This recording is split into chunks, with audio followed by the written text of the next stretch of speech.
Yo, hello, good morning, good afternoon, good evening. Another day, another vlog tayo mga bossing. Siyempre, inaantay natin ng malupit na press con ni VP Sara dahil dito daw sasagutin niya lahat ng mga katanungan. At hindi pala siya sasagot sa mga tanong. Siya lamang po ay magbibigay ng kanyang statement patungkol sa mga impeachment na inilatag para sa kanya mga bossing. Ayan. At syempre, habang inaantay natin siya, batiin muna natin lahat ng mga kababayan natin nanonood, mga Banateros worldwide. Tayo po ay merong Facebook page. Mag-follow na po kayo dyan bago pa po i-take down yan ng mga putang inang mga kupal na mga taga-fact check natin. Kasi di pa natatanggal yung mga fact checker dito eh. O, kasi may kontrata daw sila sa Facebook. So pagkatapos daw ng kontrata, dun pa lang daw. So bago pa ma-take down yan, subscribe nyo na, follow nyo na, share nyo na yung mga posts natin dyan. At yung mga nanonood dito na hindi pa po nakakapag-follow, nakakapag-subscribe and hit ng notification bell.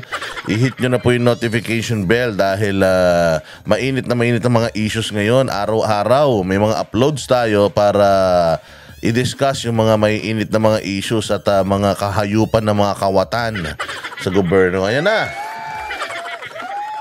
At isa pa, meron din tayong Facebook.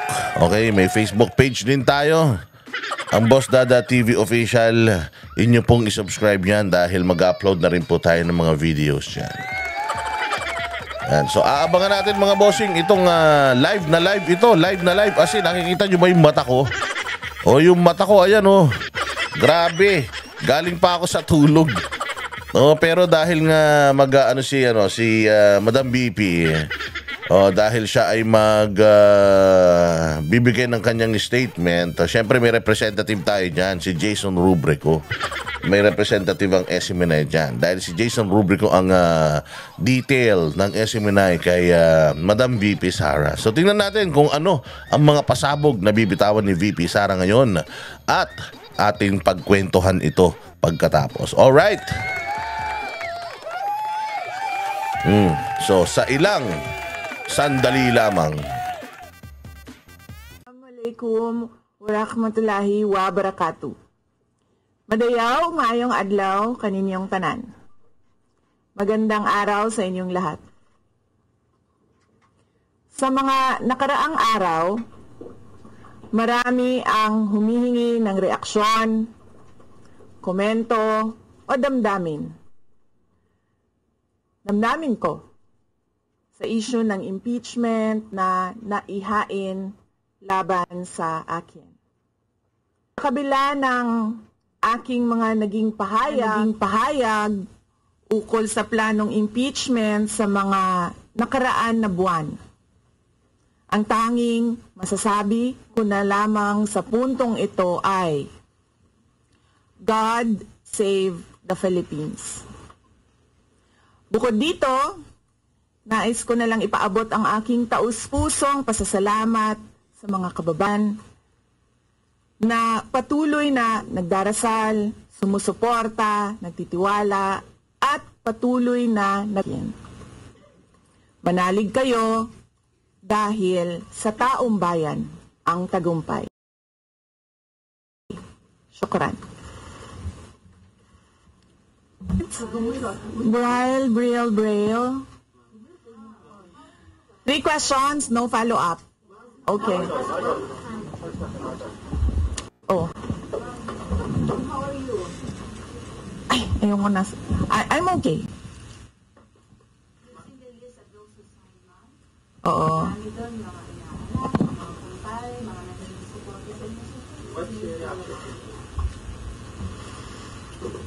Sabi kasi, ito lang daw basahin ko.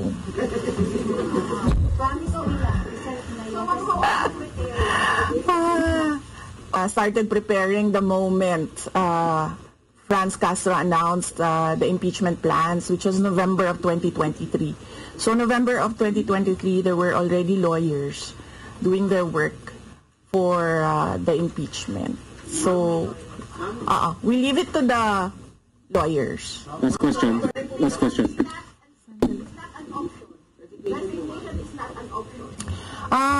Ma'am, masyado pang malayo yung mga ganyan na mga bagay. Nandun pa lang tayo sa pagbabasa ng. Actually, ma'am, wala pa tayo doon dahil yung mga abogado lang yung nagtatrabaho. Hindi ko talaga alam kung anong ginagawa nila. But I have a meeting with them. Last question, please. The president said he has nothing to do with the impeachment. I do not want to answer that question. Next. Ma'am, confirm po ba na si dating Pangulo Rodrigo Duterte isa sa mga abogado niyo para sa impeachment? I do not want to answer that question. Yes, ma'am. Nakikita niyo po ba na may ihahalin tulad ng sitwasyon ngayon ng bansa sa 1984 ni George Orwell? I do not want to answer that question. Last. Question. Last question.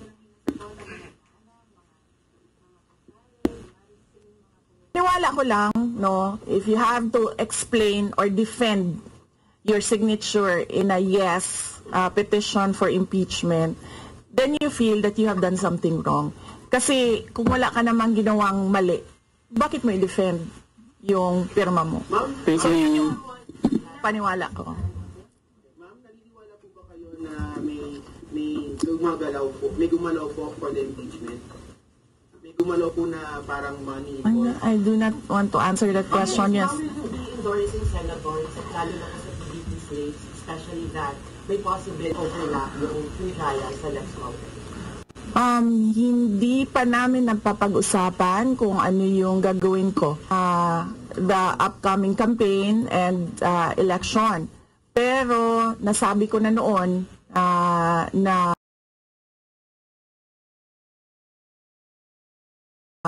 patuloy yung trabaho namin ay gusto namin tumulong sa Commission on Elections in voter education, particularly yung wag mo ibenta yung boto mo, wag gumamit ng dahas during campaign and election day, yung mga ganon. Ma'am, payo niyo lang po sa ating mga kababayan sa nangyayari po ngayon sa ating bansa. Sabi ko nga kanina sa statement ko sa ating mga kababayan na patuloy na sumusuporta, nagmamahal, nagdarasal, napakahalaga nun, ay manalig lang sila dahil sa taong bayan ang tagumpay.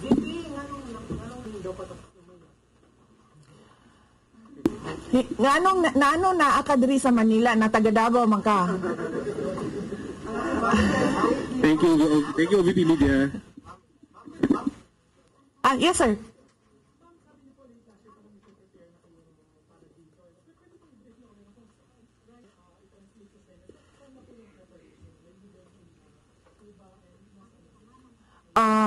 Well, may meeting kami mamayang hapon dahil nag-meeting sila kahapon. Hindi ako sumali. So merong briefing, legal briefing mamaya ang mga lawyers. So I will know more this afternoon. Pakikita nyo na yan pagpasok nila ng kanilang entry of appearance. Ma'am, tuloy po ang trabaho kahit may pinaghahandaan po kayo. Yes sir. Opo. Kakatapos lang po ng planning conference ng Office of the Vice President. So we did it last Tuesday, Wednesday, and Thursday para po sa 2025 and 2026. So for 2025, may mga maapektuhan ba na programs ng OVP? Yes, nag-announce na kami no na wala kaming wala kaming burial and medical assistance dahil tinanggal yung line na yon sa budget So hindi ka na pwede maglagay ng budget How doon. about the other programs now? Tutuloy siya. How confident are you that you won't be convicted in the impeachment court? Wala pa tayo. Masyadong pang malayo yan, ma'am. Wala pa tayo. Hindi pa natin inaano yan. Final question. Na-assess ngayon. Final question. Number 1 Nagtanong ka na ba? Kanina? Sige, ikaw. Final question, Lance. Before na you will serve your second degree, now na may impeachment na, are you more decided to run in 2020? Okay. So wala pa tayo dyan. Wala pa tayo dyan. But nasabi ko naman di ba, paulit-ulit kung we are seriously considering that. But it's difficult to decide without numbers. So, laman yung surveys and numbers. Sa next year pa yun. Oo. Sir, nagtanong ka na? Sir. The other news, Ron.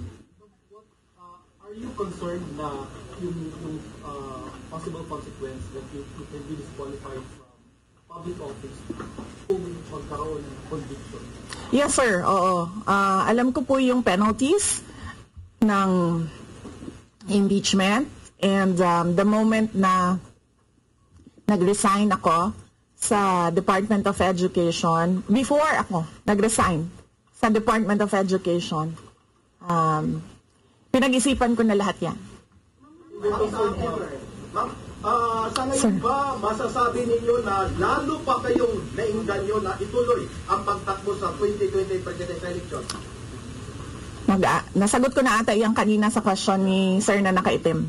Sir. Number one in the articles of impeachment was your assassination threat to the president. Do you regret making that statement last time? I did not make an assassination threat to the president. Sila lang nagsasabi niyan. Sila lang nagsasabi may assassination. Sila nagsasabi may assassin, may gunman. Next po, GDB. Not say that. Pala. Confident kayo sa numbers na House, and sabi nyo, hindi kayo confident. And nagkatotoo nga, ngayon sa Senate, you said na parang meron kayong confidence sa mga senador. So, ngayon, how do you feel about that? Do you still feel confident with the numbers in the Senate? Sandali, mama. Kailan ko sinabi yun, may confidence ako sa numbers sa Senate? Sit down. Ano exact na sinabi ko? Sorry I cannot remember the exact words that I used. Parang confident kayo with regards sa Senate, sa mga friends and allies ko. Unlikely ako magsasabi ng ganyan ba? But I need I will answer that next time. Now, sa Senate, supposedly received nila yung impeachment complaint the other day, pero nag-close sila kagad because of the last session. Well, that is their prerogative as a body, no? So, we have to respect the Senate kung ano yung desisyon nila. Dahil sila yung mga nandoon sa loob. We haven't talked. I have not talked to my friends in the Senate. Wala. Last question, please. Bakit? Sabi daw po niya, siya opposed to impeachment daw po. Bakit kaya? Maybe we should ask. Maybe we should ask her first. Bakit niya ibablock yung impeachment? How do you feel po? Mangga! Hindi nga supportado yung impeachment, pero number one na, unang-unang pumirma yung anak niya. Consulted actually. He would consult. Kasi sabi, ito lang daw basahin ko. Yan, ang daming nagbabantay sa gilid. Nausap niyo na ba yung father niyo after your impeachment? Wala pa. But nagpadala ako ng message through sa kanyang assistant, and sinabi ko na, ano ba sinabi ko? Hindi ko maalala. I think I said, everything will be all right. Yun nata ang sinabi ko. His reply was a song.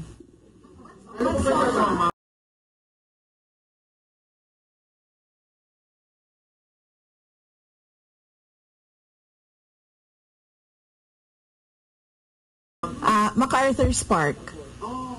Nagpadala siya ng video na kumakanta. Paborito ni PRD yun. Kinanta niya sa amin yun eh. Hindi ko pa nabasa, ma'am. Mamaya i-ano ko. I-upload ko ulit yung MacArthur's Park. Lahat ng mga complaints na na-file sa House of Representatives, nabasa na ng mga lawyers.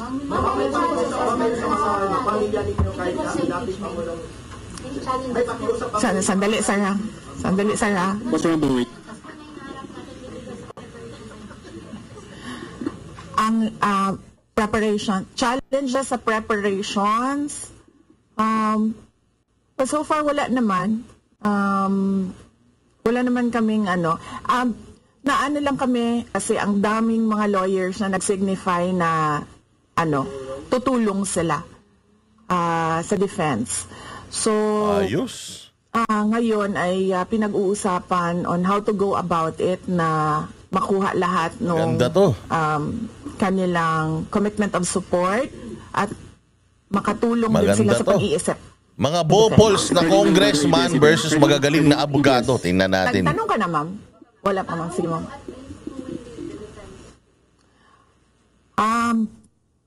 Sabihan ko na lang sila na mag-announce na sila kung gusto na nila mag-announce. Pero yung father nyo kasama pa rin.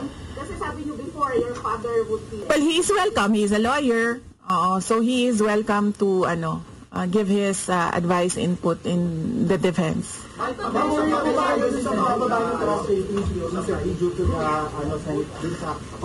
will not answer that. Yes, I'm sorry. Yes? Yes. So what happened was, nag-indefinite leave siya, and then she was admitted to the hospital doon sa Davao City na hospital siya, and then discharge siya ng mga doctors with, ulitin ko. Si Yusek Zulaika Lopez, nag-indefinite leave siya after nung sa veterans hospital admission niya, and then na-hospitalize siya doon, and then sabi ng doctors niya, we will discharge you but you have to come back ngayon ata, February, for further tests. And then bumalik siya for 1 day dito nung January, bumalik siya for 1 day dito sa Office of the Vice President, and she said na mag-leave siya for 2 months. And then I said yes, take the time that you need for your health. And then after a week, bumalik siya. Nung January, after a week, bumalik siya dito, and then she said, hindi ako mag-leave. So sabi ko, okay, welcome back. Ma'am, pag-usap niyo sa INC, meron bang pakikipigil? Sila po yung nag-rally against para wag tuloy yung case? Hindi pa po kami nagkausap ng INC, sir, pero nagpapasalamat po ako sa INC at sa buong sambayanan sa kanilang pananawagan ng kapayapaan. Kamusta po ang staff ng OBP? Nagtanong ka na, sir? Dapat, sir. Hindi ko masabi yan ngayon, sir. Wala pa kami dyan. Ma'am, Nagtanong ka na, ma'am, wala pa.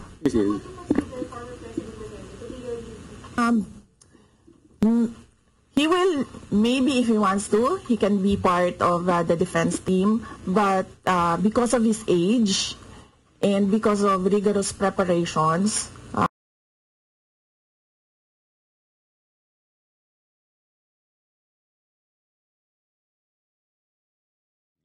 in an impeachment case, baka sabihin ko sa kanya na wag na lang siyang mag-lead dahil medyo may edad na si former President Rodrigo Duterte. He's already 80 years old this year. kamusta po ang staff ng OBP after they heard about the impeachment po, ma'am? Ano po naramdaman po nila na when you were impeached by the House? Ano po naramdaman ng staff ng OBP? Are they sad? Are they worried po ba, ma'am? Hindi ko alam, ginagmawanan lang nila ako dito sa gilid kasi hindi daw ako sumunod. Sabi, basahin lang daw talaga ito. Ha? Okay. Kung pwede namang hindi, and I understand, pwede naman. Hindi na. Oo. Kasi baka ma-intimidate lang sila lahat sa presence ko doon. May mga plano po ba kayo para itulak ang pag-audit, lalo na po sa mga kongresista natin na ginagamit ang pera o pondo ng gobyerno para pag-block propaganda against you? Hindi ko na muna sagutin yung tanong na yan ngayon, ma'am. Do save the Philippines. Mika, orders. Dissuade or encourage your supporters in case they go to the street to rally? Sa panahon ngayon, ma'am, na sobrang mahal ng presyo ng mga bilihin, lalong-lalo na ng pagkain, sasabihin ko sa mga supporters sa taong bayan na unahin muna nila ang trabaho and negosyo nila kesa sa mag-rally sila sa mga daan. Dahil marami o lahat tayo breadwinners. So merong mga bata or merong mga kapamilya na nagdedepende sa atin. At tayo naman ang social media capital ng buong mundo. Kung gusto talaga nilang magsalita at tumulong, doon na lang sila sa kung saan nakakatrabaho pa rin sila. Pero nagagawa nila kung ano yung nararamdaman nila na gusto nilang gawin. At yun ay magsalita at marinig sila ng taong bayan at ng mundo. Flores, Rob, Reuters.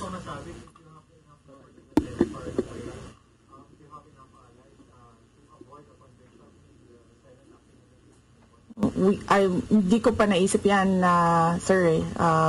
I've not counted numbers of votes in the Senate, so we are still, the legal team is still in the preparation of the defense and what we will do moving forward.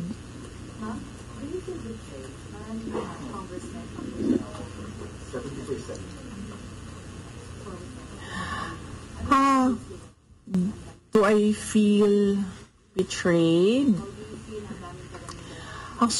Actually, ma'am, wala akong feelings. Feelings about it. Kasi, kung napapansin nyo, wala naman kasi talaga akong barkada na politiko. I don't join their circles. But we are friends, yes.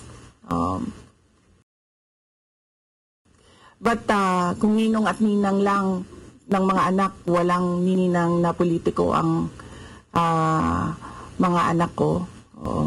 Maliban kay Stonefish, dahil nandoon si former President Erap Estrada. So, I don't move in the circle of politicians. Kaibigan, yes. But to say that meron akong close relationship, personal relationship with them, wala naman. Kaya siguro ganyan din siguro kadali sa kanila ang magdesisyon about the impeachment. Naman talagang mga demonyo lang talaga yan. Something that is worthwhile sa aming kahit kaibigan ka mag-anak, putangin na ng mga yan. Basta sa pera, lulunukin nila yan.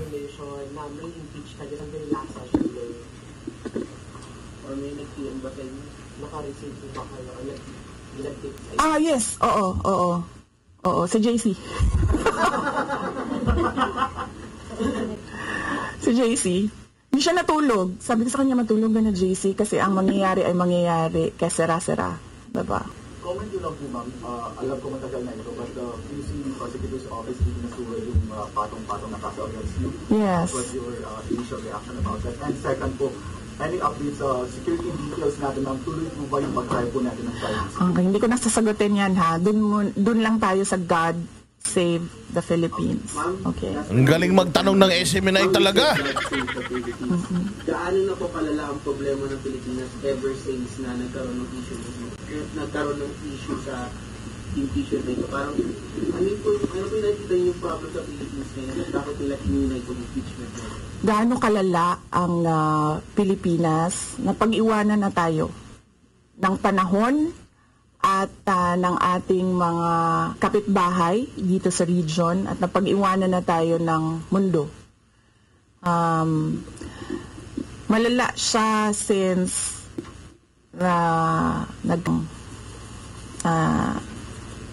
understanding. Kasi 1990s, tapos 1990s, magulo. Well, sa amin, magulo, sa Mindanao. And then, ngayon, nagbabadya ang gulo sa Mindanao. So, parang wala namang nagbago. So, malala.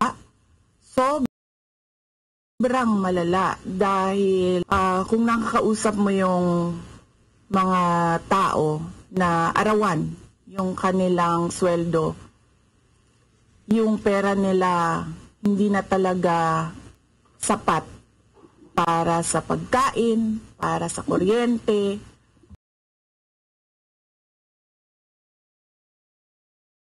para sa bahay, para sa tubig, para sa pag-aaral ng kanilang anak. At kung basehan natin yung pag-alis ng mga Pilipino sa sarili nilang bansa ay sobrang malala dahil sobrang dami ng ating mga kababayan ang pumupunta, nakikipagsapalaran sa ibang bansa dahil wala silang makita na pag-asa, wala silang makita na oportunidad dito sa ating bayan. Kaya parang nakakaawa dito sa loob at nakakahiya yung estado natin kapag iniligay mo siya in a global stage na kung saan pinapanood tayo ng ibang mga lahi at ibang mga bansa. And because of that, tapos na tayo. Diba? Maraming salamat nyo. Magandang umaga. Oh yeah. Yes. Happy Valley. Oh, basing on the palakpak ng mga kasamahan ko sa Office of the Vice President, okay naman sila.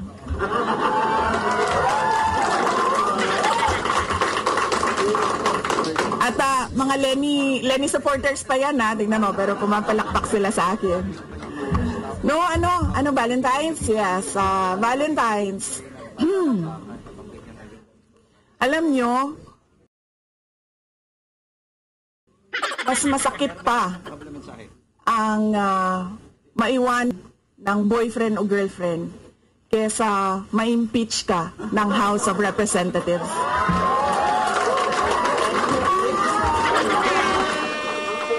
Thank you. Ayun mga bossing, ayun na. O kitang-kita nyo naman, hindi ba? Oh, simpleng-simple lang yung yung mga statement ni VP Inday Sara, no? Ito, live reaction to, mga partner. Mga bossing, live reaction ito at live natin pinanood pero i-upload na lang natin ito. Oh, ang kauna-unahan niyang sinabi, God save the Philippines. Siyempre ba naman? Oh, talagang nakikita mo na ganito na ang sitwasyon ngayon sa bayang Pilipinas. Mantakin mo sa pirma. Ito, di umano ito. Kumakalat ito sa social media, although dinanay na to. Na mga congressman, sino ba namang congressman? O sino ba namang kriminal ang aamin sa mga kasalanan nila, di ba? Sabi ko nga sa inyo, pumunta kayo dyan sa pumunta kayo dyan sa Bilibid. Kausapin ninyo lahat ng mga preso dyan. Lahat sila, walang kasalanan. Oh, lahat sila walang kasalanan. Lahat yan magdi-deny kahit naman na guilty na sila. Oh, ganyan syempre. Ikaw ba naman, papayag kang aamin ka ba na tumanggap kang 150 million para sa pirma? Ano pa sinabi ni VP Sara? Yung mga pumirma dyan sa impeachment niya at nagpapaliwanag ng kanilang mga kumbaga bakit sila pumirma. Oh, sabi nga ni VP Sara, putang ina, kung ikaw sa sarili mo alam mo na pumirma ka dyan at talagang gusto mo yung pirma mo or talagang yung pirma mo pinaninindigan mo, hindi ka na dapat nagpapaliwanag. Ba't ka pa magpapaliwanag? Magpapaliwanag ka pa, pumirma ka na, okay na yun, pumirma ka na eh.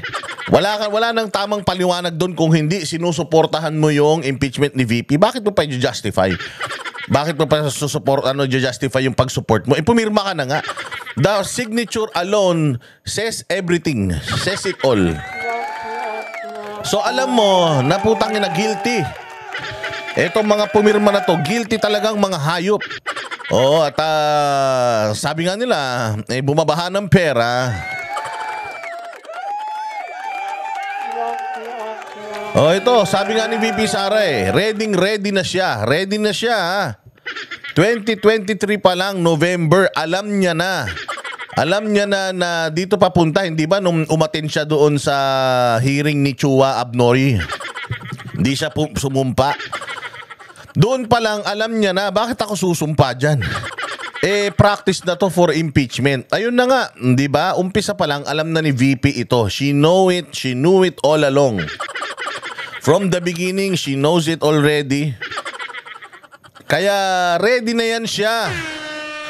Wag na kayo mag-alala, ready na yan siya. Kaya ikaw, Franz Castro, nagbubunyi ka pa lang ngayon. Putang na, naka-ready na si VP Sara. Hindi nga sinasabi ni VP sino mga abogado niya. Hindi niya sinagot kung abogado niya ba si PRRD. But definitely, si PRRD, abogado yan, talagang ipapakita niya yan. Ni PRRD ang suporta niya sa kanyang nag-iisang anak na babae na magiging presidente pa natin sa 2028.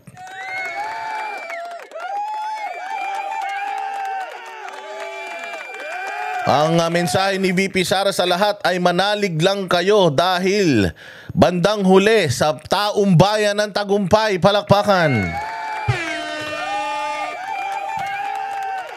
And yun pong pagbawas ng kanyang budget sa OVP, di ba ginawa na ng 700 million. Ayan, yung mga namatayan at saka yung mga kailangan ng mga medical assistance, wag na po kayong pumila sa OVP. Kasi po, wala pong budget para dyan. Pasensya na po ha, pasensya na. Pero wala ng burial ayuda and medical assistance ang ibibigay ang VP dahil nga kinatkong, kinurakong, kinamkam ng mga puki ng inang mga kawatan yan.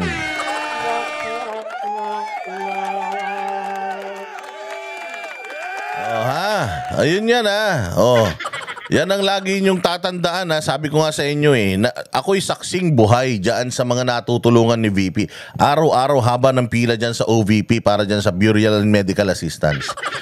At least 100 every day. 100. Kung i-multiply niyo na, 100 katao araw-araw sa loob ng 5 araw. So ilang 5 araw meron sa isang buwan? 5, 10, 15, 20, 20 days. 20 days na lang, sabihin na natin 20 days na may 100. So 20 times 100. Magkano na yan? Di 200 na, ay ano na yan? Ilan na ba yun? Putang ina yung mathematics ko, palpak. 20 times 100. Asa na ba yung calculator ko? Ayan. 20 times 100. Di 2,000 na yan. 2,000, sabihin na natin, bawat isa sa kanila nagagrant ng mga 50,000, sabihin na natin. Times 50,000. Times 50,000. Magkano? Putang ina, 10 milyon. 10 milyon kada linggo. Ay, hindi, kada buwan. 10 million times 3. Ilan bang araw? Sabihin na natin, 310 days. 310.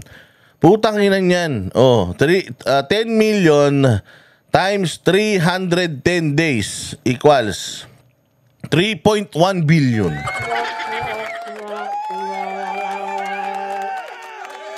Sa isang taon yun Sa isang taon. Puta, ganun kalaki ang tinatapon ni BP Sarang pera. Magkano na yung budget niya? Tayo na ang hinihingi niya, 2 billion lang. So kulang pa, doon pa lang sa pag-assistance niya. Sabihin natin, bawasan natin, gawin natin 20,000. Ganun pa rin yun kung 20,000. Pucha, 2 billion pa rin yun. Diba?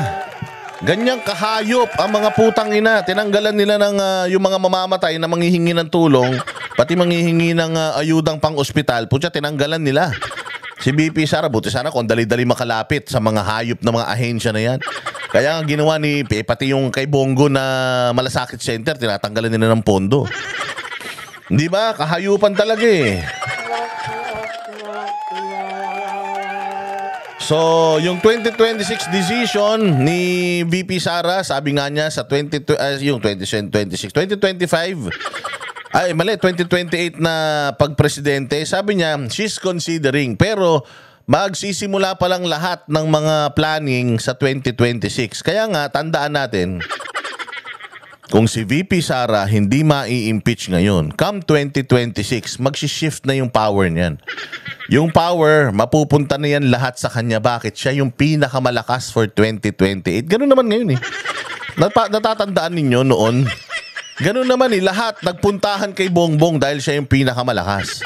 Ngayon, lahat magpupuntahan kay VP Sara. Abangan ninyo yung mga pumirmang mga congressman, mga buwaka ng ina niyan. Pag lumipat yan sa kampo ni VP Sara, putang ina, apak-apakan nyo sa mga mukha yan.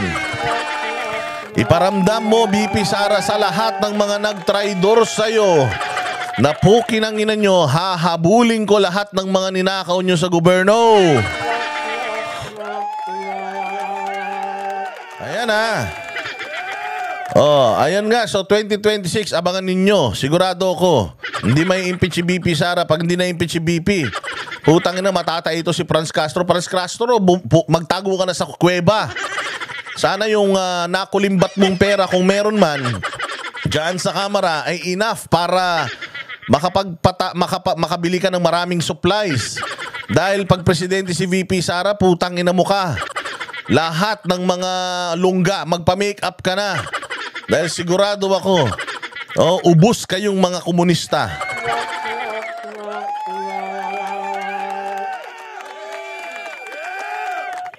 So ito ang masaklap pa na sinabi dito ni Madam VP. Na hindi daw niya kaibigan ng mga yan. Siguro wala silang mga, kasi si VP may mga close friends siya, pero hindi mga politiko. Pero itong mga politiko, you do not befriend them. Why? Hindi ka makakahanap ng totoong kaibigan dito sa mga hayop na mga politiko na ito dahil self-serving lahat yan. Kung sino malakas, doon nakadikit ang mga puki ng ina niyan. Kaya Inday Sara learned things the hard way. I remember one important person told me na isa sa pinakamalaking pagkakamali ni VP Sara is una, not running for the president. Pangalawa, yung nakipagkaibigan siya or she got involved sa mga politikong malalaki. Yan, sila Amy, sila Frasco, yan sila Gwen Garcia. Hindi naman sila yan. Hindi naman tayo yan. So bakit ka na ipagkaibigan sa mga yan? True enough, tinan mo ginawa sa kanya, hinayop siya. Yung mga yan, basta may makikitang paraan, may makikitang dahilan, didemonyohin ka ng mga yan. Talagang kakamkamin nila lahat sa'yo. Lahat ng meron ka, hihigupin nila. Ganyan ang mga satanas. Kaya nga she learned things the hard way. Totoo naman eh. Na wala silang mga politiko-politikong kinukuhang mga ninong-ninang ng mga anak nila. Bakit? Kasi putya, ano makukuha mo sa mga yan? Kaya ka nga nagpabinyag ng anak mo at naglagay ka ng mga ninong-ninang kasi magiging pangalawang magulang yun ng anak mo. Ba't mo kukunin yung mga politiko nung may tutulong nun sa anak mo? Baka pag nagpunta yung anak mo doon at nagmano, hindi pa kilala ng mga hayop na yan. Pero one thing is for sure mga bossing, ang mga Duterte po ay hindi talaga sila mahilig sa, they're politicians, they're local politicians, but hindi sila ganid sa kapangyarihan. I believe na ang mga Duterte ay malinis talaga ang puso, ang mga Duterte ay maganda talaga yung kanilang track record, kaya nga makikita mo yung articles of impeachment, puro kagaguhan eh. And nakikita mo sa mukha ni VP Sara, kitang-kita natin sa mukha ni VP Sara mga bossing na etong mga kabulastugan, etong mga kahayupan ng mga congressman, ng mga pinagpapaparatang sa kanya, it doesn't scare her a bit. It doesn't scare her an inch. Wala talaga takot na nararamdaman si VP Sara kasi nakikita niya yung articles of impeachment, puro supot eh. Puro palpak. And hindi mahihirapan yung mga abogado niya na ipagtanggol itong si VP Sara. First off, hindi magnanakaw ito eh. Yun lang naman eh. Yun lang naman ang gusto nilang palabasin, na si VP Sara ay magnanakaw. Lahat ng pwede nyong bato kay VP, nananapak, brusko, masungit, matapang, ibaton nyo na. Pero yung sabihin ninyo na ito ay magnanakaw, I don't think so. Hindi tataya ang banatero sa mga magnanakaw, mga putang ina nyo. Kaya nga hindi nyo kami makuha eh. Kaya nga panay ang alok nyo sa amin, hindi nyo kami makuha eh. Kasi ang ipambabayad nyo sa amin, pera ng taong bayan, ito hindi kami papayag. Ito kahit 5 duling, wala kaming nakukuha dito. Mas okay na yun. O mas okay na yun kasi ito kahit isang beses hindi kami inalok nito. Kahit isang beses, kahit lollipop, wala. O kasi nga alam namin na puta hindi magnanakaw to. Kung magnanakaw to, nag-alok na sana to. Nagbigay na sana ng bonus, nagpaskot lahat, di kami nakatanggap ng anything from this person.